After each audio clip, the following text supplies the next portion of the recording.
नमो अरहंताणम नमो सिद्धाणम नमो आयरियाणम नमो अच्छायाणम नमो लोये सब्बसाऊणम। मैं ध्रुव हूँ मुझे परिणति नम कर, बनी पूज्य परमात्मा।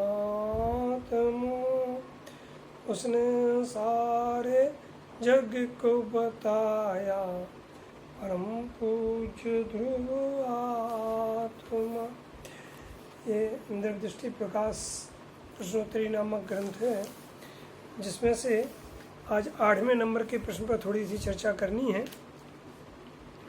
प्रश्न यहाँ पे है, अंतःतत्व और बहिर्तत्वों के कथनों की अपेक्षाएं बताने की कृपा करें।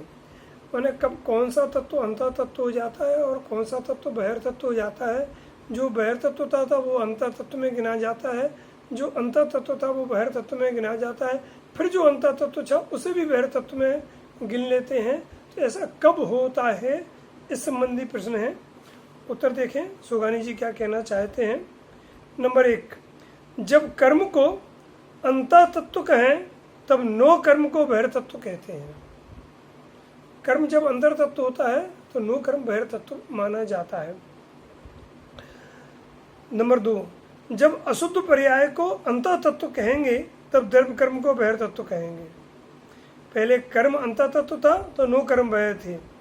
अब यह अशुद्ध पर्याय जो है अंतःतत्व हो गई, तो वही के वही जो अंतःतत्व द्रव्य कर्म थे उन्हें बहिर्तत्व कह दिया है।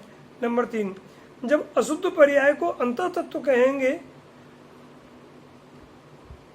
जब शुद्ध पर्याय को अंतःतत्व कहेंगे तो अशुद्ध पर्याय को बहिर्तत्व कहेंगे। जो अशुद्ध पर्याय पहले अंतर्तत्व थी वो अशुद्ध पर्याय बहिर्तत्व हो चुकी है। नंबर 4, जब त्रिकाली ध्रुव को अंतःतत्व कहेंगे तब शुद्ध पर्याय को भी बहिर्तत्व कहेंगे। ऐसा सब जगह घटा लेना चाहिए। मैंने अंतर्तत्व और बहिर्तत्व का कोई क्राइड एरिया ऐसा नहीं है कि इसको हमेशा अंतःतत्व कहें, इसी को हमेशा बहिर्तत्व कहें। एक बात सत्य है, दृष्टि का विषय अंतःतत्व ही रहेगा, बहिर्तत्व नहीं होगा। शुद्ध पर्याय कभी अंतर्तत्व भी हो जाती है, कभी बहिर्तत्व होती है। अशुद्ध पर्याय भी अंतर बहिर्तत्व होती है। द्रव्य कर्म भी अंतर बहिर्तत्व होते हैं। और नो कर्म में नज़दीक के नो कर्म और बाहर के दूर के नो कर्म में भी अंतर आ जाता है। नोट देखें यहाँ पे क्या कह रहे हैं सोगानी जी। नोट, जब शुद्ध पर्याय बहिर्तत्व है, ध्यान बहिर्तत्व है, जब ध्रुव तत्व अंतःतत्व है, जब दो घरों अर्थात धर्मों की बात चलती हो तो उसमें तीसरे घर की टांग अर्थात बात डाल देने से घोटाला हो जाता है। माने जब हम ध्रुव की बात कर रहे हैं तो उसमें शुद्ध पर्याय की बात नहीं लगाओ। यदि हम शुद्ध की बात कर रहे हैं तो उसमें ध्रुव की बात या कि अशुद्ध की बात नहीं लगाओ, तो घोटाला हो जाएगा। और अभी हमने कल भी कहा था आपसे कि घोटालेबाज तो नरक निगोज जाते हैं। बहुत से घोटालेबाज जैसे कि जेलों में सड़ रहे हैं, ऐसे हम तत्व में घोटाला करेंगे तो नरक निगोज जाएंगे। किस समय क्या विवक्षा चल रही है, क्या समझाया जा रहा है, इस बात को ध्यान रखना पड़ेगा। यदि इसका ध्यान नहीं रखेंगे तो वस्तु समझ में आएगी। चलिए तो देखें,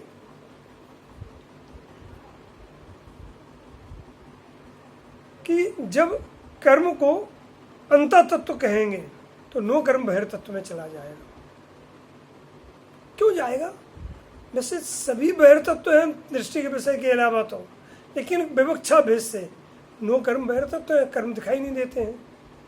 कर्म का न उदय दिखता है, उदय का फल दिखता है, न आश्रव दिखता है, न बंध दिखता है। कर्म सूक्ष्म तत्व हैंगे लेकिन उनके फल दिखाई देते हैं, और नो कर्म तो स्पष्ट दिखाई देता है, इसलिए वो बहिर्तत्व है। फिर अशुद्ध पर्याय चूंकि और सूक्ष्म है कर्मों से भी, इसलिए वो अंतःतत्व है। अगर इस अशुद्ध पर्याय को तुम बहिर्तत्व कहोगे तो शुद्ध पर्याय अंतर्तत्व कहलाएंगे। इस तरह से अंतर बहिर्तत्व की विवक्षाएं अलग अलग लगती हैं। जब एकमात्र शुद्ध पर्याय को अंतर्तत्व कहेंगे तो अशुद्ध पर्याय बहिर्तत्व हो जाएगी, और जब त्रिकाली ध्रुव को अंतर्तत्व कहेंगे तो शुद्ध पर्याय भी बहिर्तत्व हो जाएगी। अब जो कि जो बहिर्तत्व है वो हे होता है, बहिर्तरंती ऊपरी लुटंती, इसमें कलष्टिका में आता ही है। तो जो बाहर बाहर तैरता है वो दृष्टि का विषय कैसे हो सकता है? तो और जो दृष्टि का विषय नहीं होता उसके आश्रय से कभी मोक्ष मार्ग की शुरुआत नहीं होती है।